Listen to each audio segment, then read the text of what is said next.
தந்தை, மகன், தூய ஆவியாரின் பெயராலே ஆமேன். இயேசுவில் அன்பானவர்களே,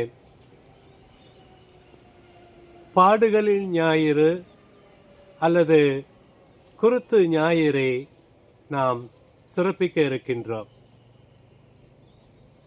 இயேசுவின் விலைமதிப்பில்லா பாடுகளின் அருமையை, அந்த பேருண்மைகளை நாம் உணர்ந்திருக்கிறோமா? இயேசுவின் பாடுகளின் வழியாக நமது மீட்புக்காக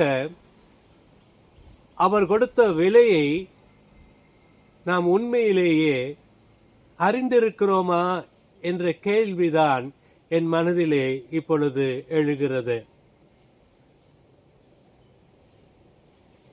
புனித வாரத்திலே கிறிஸ்துவர் என்ற முறையில் ஏதோ பல சடங்குகளை கடந்து போவதால் மட்டுமே நாம் இயேசுவின் பாடுகளை, அதனுடைய பலனை முழுமையாக அனுபவித்திருக்கிறோம் என்று சொல்ல முடியுமா? ஒரு முறை அரசன் அக்பரும் அவரது அமைச்சர் பீர்பாலும் நகர்வலம் சென்றார்களாம். அப்படி செல்கின்ற பொழுது வீதியிலே ஒரு ஏழை விவசாயி தனது பழைய செருப்பை மிக உயர்ந்த ஒரு பட்டு துணியை கொண்டு துடைத்துக் கொண்டிருந்தாராம். அரசன் அதை பார்க்கிற பொழுது அமைச்சரிடத்திலே, பீர்பாலிடத்திலே கேட்டாராம், ஒரு பழைய செருப்பை விலை உயர்ந்த ஒரு பட்டு துணியை கொண்டு இந்த மகன் துடைத்துக் கொண்டிருக்கிறானே, என்ன அமைச்சரே என்று கேட்கிற பொழுது அமைச்சர் சொன்னாராம், அந்த செருப்பை அவன் தனது உழைப்பின் பயனாக கிடைத்த, கஷ்டப்பட்டு உழைத்து கிடைத்த அந்த காசிலிருந்து வாங்கி இருக்கலாம். அந்த பட்டு துணியை யாராவது அவனுக்கு இலவசமாக கொடுத்திருக்கலாம். ஆகவேதான் அதனுடைய அருமையை அவனுக்கு தெரியவில்லை என்றாராம். அவனை கடந்து போகிற பொழுது, இதை பற்றி அரசனே அவனிடத்திலே கேட்கிற பொழுது பீர்பால் சொன்னது உண்மை என அவருக்கு தெரிந்தது. அன்பானவர்களே, நமக்காக கொடுக்கப்பட்ட விலை பொன்னோ வெள்ளியோ அல்ல, இயேசுவின் ரத்தம். விலைமதிப்பில்லா இயேசுவின் ரத்தத்தால் நாம் விலை கொடுத்து வாங்கப்பட்டிருக்கிறோம் என்று பேதுரு சொல்லுவார். ஆகவே அன்பானவர்களே, பாடுகளின் ஞாயிறை சிறப்பிக்க இருக்கிற இந்த நேரத்தில் இயேசுவின் பாடுகளுடைய பலனை எந்த அளவுக்கு நாம் உணர்ந்திருக்கிறோம், பாடுகளுடைய பயனை எந்த அளவுக்கு நாம் அறிந்திருக்கிறோம், அனுபவபூர்வமாக எந்த அளவுக்கு நாம் அதை உணர்கிறோம் என்று நாம் இன்றைக்கு கேட்டு பார்க்க அழைக்கப்படுகிறோம். அன்பானவர்களே, தொடக்கத்தில் நான் பகிர்ந்து கொண்டது போல கிறிஸ்துவர் என்ற முறையில் புனித வாரத்திலே நிறைய சடங்குகளிலே பக்தியோடு பங்கெடுக்கிறோம். நாம் கிறிஸ்துவாக மாறுகிறோமா என்ற ஒரு கேள்வியை மீண்டும் உங்களுக்கு முன்வைக்கிறேன்.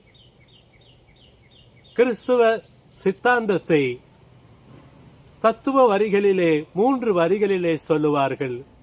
துன்பமின்றி இன்பமில்லை, அவமானமின்றி வெகுமானமில்லை, சிலுவையின்றி கிரீடமில்லை என்பதுதான் அந்த சித்தாந்த வரிகள்.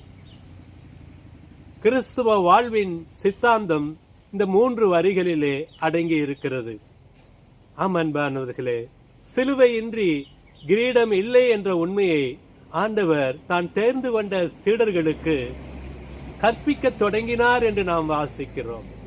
தனியாக அவர்களுக்கு தனது வாழ்வினுடைய அந்த இறுதி நாட்களை குறித்து, பாடுகளை குறித்து, வேதனையை குறித்து, அவர் கடந்து போக இருக்கிற அந்த பாதையை குறித்து, சீடத்துவ வாழ்வினுடைய மேன்மையை அவர்கள் உணரும்படியாக அவர்களுக்கு கற்பித்தார் என்று நாம் வாசிக்கிறோம். அன்பானவர்களே, கிறிஸ்துவ வாழ்வே ஒரு போராட்டம். கிறிஸ்துவ வாழ்வு என்பது ஒரு ஈஸி சேர் வாழ்க்கை அல்ல. ஓய்வு பெற்ற பிற்பாடு எந்த வேலையும் இல்லாமல் வீட்டிலே அமர்ந்திருக்கிற ஒரு ஓய்வு பெற்ற நிலை அல்ல கிறிஸ்துவ வாழ்வு என்பது. கிறிஸ்துவ வாழ்வு என்பது ஒரு போராட்டம். டிசிப்ளின் நிறைந்த ஒரு வாழ்வுதான் கிறிஸ்துவ வாழ்வு. ஏனோதானோ என்று வாழ முடியாது கிறிஸ்துவ வாழ்வை. டிசிப்ளின் என்கிற வார்த்தை, அந்த வார்த்தையில் இருந்துதான் டிசைபிள்ஷிப் என்கிற வார்த்தையும் வருகிறது என்பதை நாம் அறிவோம். ஆக டிசிப்ளின் அண்ட் டிசைபிள்ஷிப் ரெண்டும் இணைந்து போவதையும் நாம் பார்க்கிறோம். ஒழுங்கும் கட்டுப்பாடுகளும் நிறைந்த சீடத்துவ வாழ்வை வாழ்ந்து கிறிஸ்துவாக நாம் ஒவ்வொரு நாளும் மாற நாம் அழைக்கப்படுகிறோம்.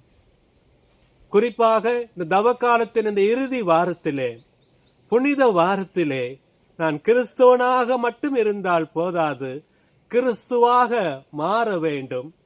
அவர் காட்டிய குறுகிய பாதையிலே நான் நடக்க முயல வேண்டும். அவருக்காக நான் அன்றாடம் தியாகம் செய்ய வேண்டும். தவக்காலம் என்பது ஏதோ மாமிசத்தை தவிர்ப்பது மட்டுமல்ல, இறைவனோடு எனக்கு இருக்கிற உறவிலே நெருங்கி வர வேண்டும். சக மனிதரோடு இருக்கிற எனது உறவிலே நான் வளர வேண்டும். இவைகள் நடந்தாக வேண்டும்.